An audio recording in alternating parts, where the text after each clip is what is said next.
লাইনে যখন আমরা যোগাযোগ করি আমরা তাদের সেবা পাই না। জায়গায় জায়গায় শুধু ডাকাতি হচ্ছে, মানুষ খুন খারাপি হচ্ছে। যেহেতু বর্তমানে সারা বাংলাদেশের রাজনীতিক একটা উত্তপ্ত পরিবেশ সৃষ্টি হয়ে আছে, আমরা মনে করি ডাকাতরা এত বড় ঘটনা ঘটায় আমরা এই মেরিন জীবনের লাইফে আমরা কখনো দেখি নাই। এখানে সম্পূর্ণ পরিকল্পিত হত্যা, যাতে নৌপথে একটা বিশৃঙ্খলার সৃষ্টি হয়, কিন্তু এটা রাজনৈতিক ফায়দা লুটার জন্যই। সাগর পাড়ি দিয়ে সাগর থেকে মাল লোড আনলোড করে থাকি, বিভিন্ন জায়গায় পৌঁছে দিয়ে থাকি শুধুমাত্র এই দেশের উন্নতির জন্য। এটা আমরা কষ্ট করে থাকি আমাদের জীবনের ঝুঁকি নিয়ে, এত বড় সাগর পাড়ি দিয়ে থাকি, অনেক কষ্টের মাধ্যমে আমরা এই জাহাজে চাকরি করে থাকি। রোদ নাই, বৃষ্টি নাই, ঝড় নাই, আমরা জাহাজে থাকি।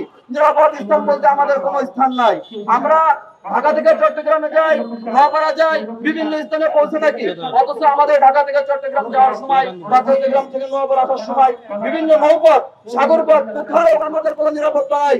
আমি আমাদের বাংলাদেশের অন্তর্বর্তীকালীন সরকারের উদ্দেশ্য করে একটা কথাই বলতে চাই, আমাদের নৌযান শ্রমিক যতগুলা জাহাজ আছে, যতগুলা নৌপথ আছে, যতগুলা সামুদ্রিক পথ আছে, প্রত্যেকটা জায়গায় আমাদের নৌবাহিনী, কোস্টগার্ড, প্রশাসন এদেরকে বসানো উচিত। প্রত্যেকটা জায়গায় প্রতিনিয়ত জায়গায় জায়গায় শুধু ডাকাতি হচ্ছে, মানুষ খুন খারাপি হচ্ছে, মানুষের অর্থনৈতিক সমস্ত কিছু ডাকাতরা নিয়ে যাচ্ছে। এটা কেন হচ্ছে?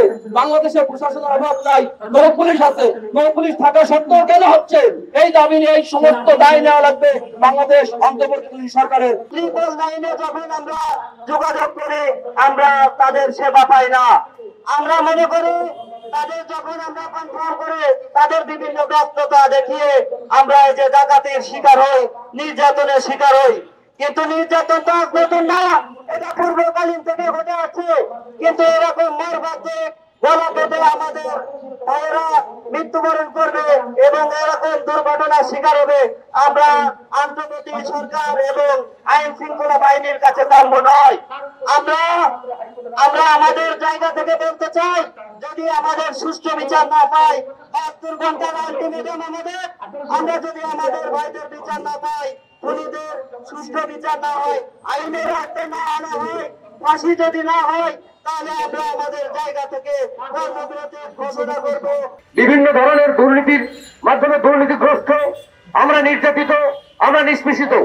আমরা মালিক পক্ষ থেকে শ্রমিক সংগঠনের বিভিন্ন নেতা থেকে শুরু করে আইন শৃঙ্খলা বাহিনী থেকে শুরু করে, অর্থাৎ আমাদের নৌপথে যে পাহারারত নিরাপত্তা যারা দেয় তারা হচ্ছে নৌ পুলিশ, তাদের দ্বারাও আমরা নির্যাতিত।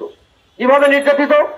তারা আমাদেরকে বিভিন্ন সময়, আমরা আসলে যখন আমাদের জাহাজের গায়ে একটা নৌকা আসে আমরা বুঝতে পারি না এই নৌকাটা কি আসলে ডাকাতের নাকি পুলিশের, একই নাকি সংগঠনের, একই কন্ডিশনের, একই চেহারার, একই আকৃতির নৌকা। তো আমরা এই সময় বিভিন্ন সংকটময় পরিস্থিতির মধ্যে পড়ি। আজকে দেখেন বাংলাদেশের নৌপথে বিভিন্ন সময় বিভিন্ন ধরনের ডাকাতি সংঘটিত হয়, কিন্তু ইতিহাসের সবচেয়ে মর্মান্তিক ঘটনা আল-বাকারা নামক জাহাজের 7 জন নাবিককে তারা গুরুতরভাবে নৃশংসভাবে হত্যা করেছে।